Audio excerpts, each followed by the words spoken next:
Salve galera! O tema do vídeo de hoje é a ofensiva da extrema-direita e o fenômeno Bolsonaro no Brasil. Antes de começar o tema do vídeo, gostaria de agradecer a você que contribui para a manutenção e a melhora do canal a partir do Apoie-se, que está aqui na descrição do vídeo. É muito importante sua doação, sua ajuda para o nosso canal.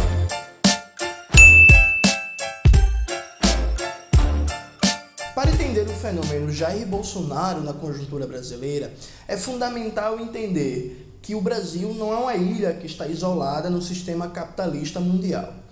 É tendência, na imensa maioria dos países do mundo, o fortalecimento da extrema-direita e a aplicação de programas de austeridade que visam retirar direitos trabalhistas, aumentar a pobreza, o desemprego, a miséria, fragilizar a soberania nacional e, por consequência, produzir um fechamento dos espaços democráticos, criando um padrão de dominação burguesa cada vez mais autoritário, mais antidemocrático e sem participação popular.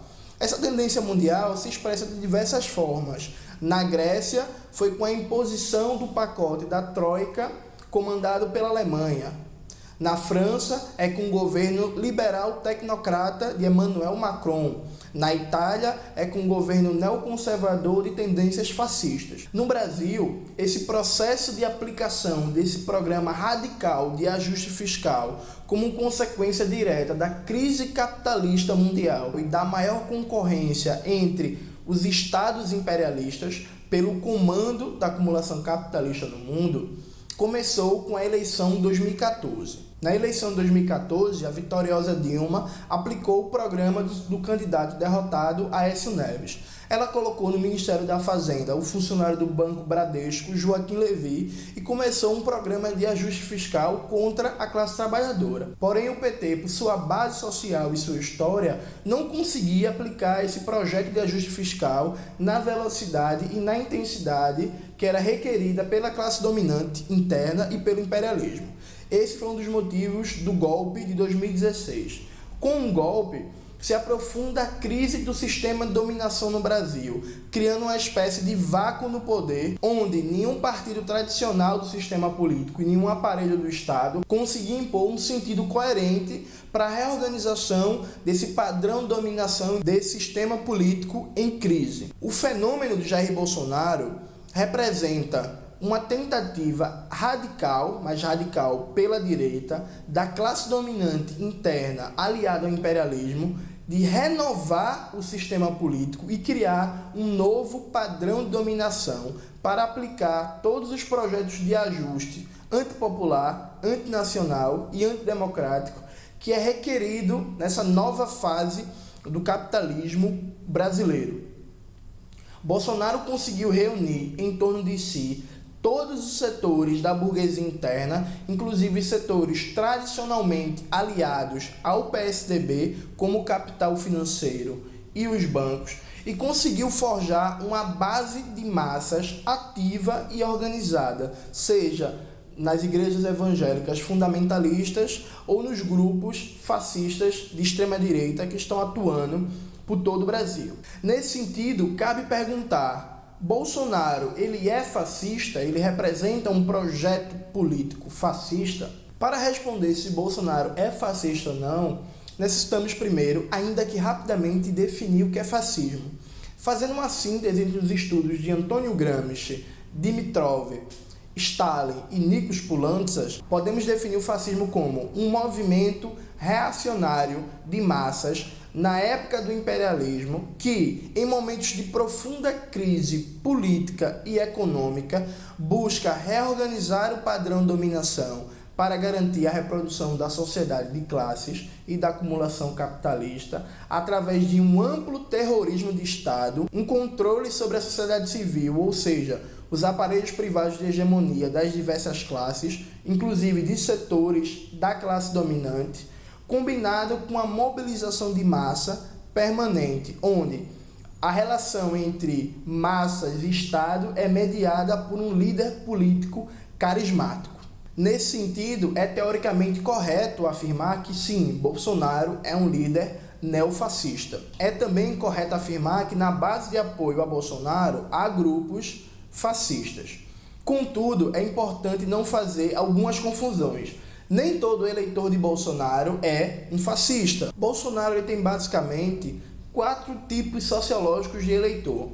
Existe o eleitor que está revoltado com o sistema político, com a corrupção e compreende que todos os partidos e todos os políticos são iguais e vê em Bolsonaro alguém de fora do sistema, ou seja, um candidato antissistêmico que poderia promover mudanças. Existe o eleitor que vota em Bolsonaro porque existe uma onda bolsonarista, então se tornou cool, se tornou algo da moda ser fã de Jair Bolsonaro, e esse eleitor ele não conhece bem Bolsonaro, não sabe bem suas propostas, mas todo mundo está votando e ele está votando também.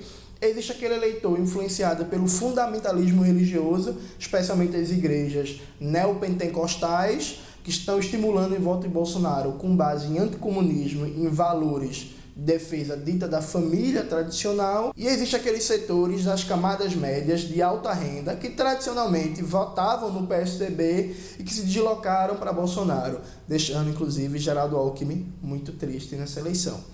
Pois bem, desses 4 setores, o primeiro e o segundo, evidentemente, que não são fascistas. São pessoas que, inclusive, votariam em Luiz Inácio Lula da Silva se ele fosse candidato. A base de massas fascista de Bolsonaro é infinitamente menor do que seu eleitorado. Segunda coisa é, se Bolsonaro ganhar essa eleição, isso não significa necessariamente a instalação de um regime político fascista. A criação de um fascismo brasileiro depende de uma série de fatores que não podem ser previstos nesse momento da conjuntura. Por exemplo, a capacidade de Bolsonaro de manter o apoio dos diversos setores da classe dominante, a resistência popular, as repercussões internacionais e geopolíticas que teria um governo abertamente fascista, a capacidade do governo Bolsonaro de promover algum ciclo de crescimento econômico para se legitimar frente às massas desorganizadas e assim sucessivamente. Uma coisa é certa, um possível governo Bolsonaro seria um governo bonapartista com tendências militaristas que ampliaria em ritmo assustador o terrorismo de Estado e a violência dos grupos fascistas contra tudo e qualquer coisa que pareça minimamente de esquerda. Seria um governo altamente autoritário que buscaria se legitimar no poder a partir de doses cada vez mais elevadas de repressão, violência e censura à liberdade de expressão. Nesse sentido, nessa conjuntura, está posta uma série de desafios. O primeiro desafio, e o mais óbvio, é conseguir uma vitória eleitoral sobre Bolsonaro, fazendo com que Fernando Haddad seja eleito. Sim, eu também estou com muita raiva de votar em Fernando Haddad no PT. Derrotar eleitoralmente Bolsonaro é fundamental para não aumentar o poder político dessa extrema-direita que já conseguiu ganhar muito nessa eleição de 2018.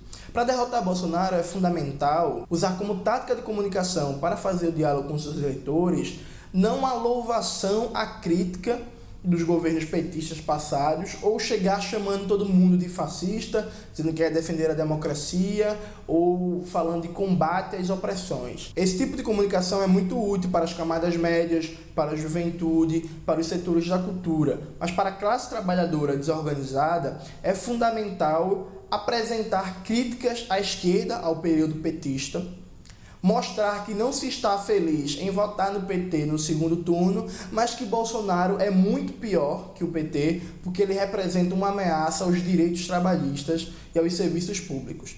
A gente só tem chance de ganhar essa eleição no segundo turno se conseguirmos transformá-la em um verdadeiro plebiscito em defesa dos direitos trabalhistas e dos serviços públicos, tirando a centralidade dos temas morais, como a fake news do kit gay, ou então a redução ou não da maioridade penal, para falar de economia, emprego, direitos trabalhistas, serviços públicos. A segunda coisa é fundamental que a esquerda brasileira, o quanto antes, crie mecanismos de autodefesa, e não só de autodefesa, capacidade de ataque. Vimos que nos últimos dias, nesse momento que estamos gravando o vídeo, já aconteceram mais de 70 ataques de bolsominions contra pessoas de esquerda ou que estão apenas contra Bolsonaro. É fundamental garantir a proteção dos nossos e também contra-atacar. Um dos elementos que propiciaram que esses grupos de extrema-direita ficassem mais ousados foi a ausência de uma resposta física da esquerda, ou seja, como diria o camarada Stalin, não se combate os fascistas com diálogo. Os comunistas não podem ser idealistas de tentar usar o diálogo com a força reacionária que quer manter a velha sociedade pela violência. Por último, um elemento a ser pensado a curto, médio e especialmente a longo prazo é um processo radical de reorganização da esquerda brasileira. Uma das grandes tragédias da conjuntura brasileira é que se formou um polo de extrema direita sem a formação de um correspondente polo de extrema esquerda, ou seja, de esquerda radical, de uma esquerda socialista, revolucionária, com adesão de massas. Diferente de outros países onde houve uma polarização política com o crescimento da extrema esquerda e da extrema direita, no Brasil, infelizmente, o liberalismo de esquerda do PT continua sendo o guia dominante da imensa maioria da esquerda nacional. Esse é o momento, é claro, de frente ampla, o momento de derrotar eleitoralmente Bolsonaro e se unir em torno da candidatura de Fernando Haddad. Mas não se engane, se a gente não conseguir superar o liberalismo de esquerda, criando um polo de esquerda radical, revolucionário, com adesão de massas, a nossa derrota está garantida e a extrema-direita vai reinar soberana por muitos e muitos anos. Para concluir o vídeo, algumas coisas são fundamentais. Primeiro, se conseguirmos uma vitória eleitoral e Bolsonaro for derrotado nas urnas, isso não significa que a extrema-direita com tendências fascistas vai sumir da conjuntura. A extrema-direita fascista é uma realidade, ela vai estar aí na política brasileira por muitos anos e é preciso se preparar para enfrentá-la, independente do resultado das urnas. Se o pior acontecer e Bolsonaro ganhar, é compreensível o desânimo, o desespero, o medo. Contudo, desânimo, desespero e medo não leva ninguém a nada. Caso Bolsonaro ganhe, é fundamental pensar de maneira racional, fria, garantir a nossa segurança, autoproteção e iniciar um vigoroso trabalho de reverter essa base social do bolsonarismo. A conjuntura é complicada, é muito difícil, bate o desespero, mas nada está perdido. A crise econômica e política do capitalismo brasileiro, ela vai continuar. A situação das massas vai ser cada vez mais desesperadora. Está dadas as condições objetivas para grandes explosões sociais, tal como o junho de 2013. A conjuntura é adversa, mas não é tempo de derrotismo, desânimo e nem nada disso. Podemos virar esse jogo. Depende de mudanças radicais na forma como a esquerda se organiza, como ela se comunica com o povo, que programa ela defende, com que referencial teórico. Tudo isso é possível de fazer. Então vamos derrotar Bolsonaro nas urnas e derrotar a extrema-direita e o liberalismo de esquerda nas ruas. Se você gostou desse vídeo, não esqueça de curtir, compartilhar, se inscrever no canal e divulgar para todos os seus amigos e amigas. Até a próxima!